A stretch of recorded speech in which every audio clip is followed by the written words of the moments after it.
سفرة شاملة كليا، يعني all inclusive، طيران مع الأكل مع الهوتيل.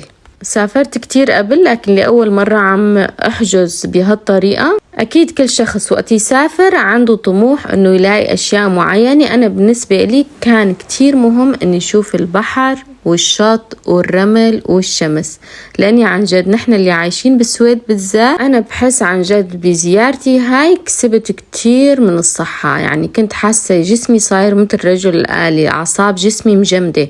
فعن جد كانت رحلة جدا جدا مفيدة من الناحية الصحية. المكان كان مستوفي الشروط اللي أنا بدي إياها كاملة، إنه فيها كل الأشياء اللي أنا كنت بحلم إني لاقيها. الناحية المهمة بالنسبة إلي إني وقت نطلع سفرة ما ندور على مطاعم وعلى أكلات شو بيحبوا الأولاد أو شو نحن بنحب. أحلى شي بالمطعم وبالبوفيه بيرضي كل الأذواق، وأهم شي بالنسبة إلي هي أنواع السمك والبحريات، بالإضافة لأكلاتهم المتنوعة واللذيذة. عندهم قعدات حلوة وشرحة على التراس اللي تابع للمطبخ، فممكن الواحد يقعد ويتأمل بمنظر الطبيعة الجميل.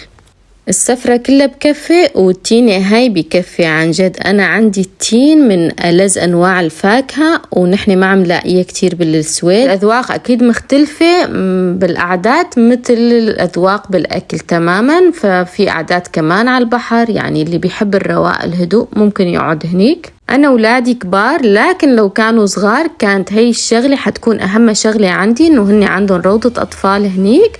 ممكن الواحد يحط أولاده كذا ساعة، في مدربين بيعملوا لهم نشاطات وأجواء خاصة للأطفال.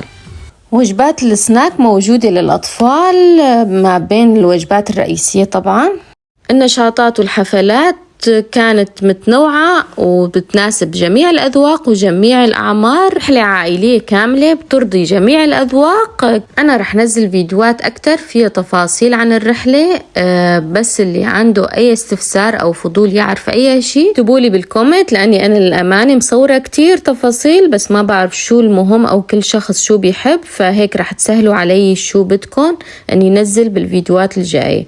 تابعوني، نهاركم سعيد، باي باي.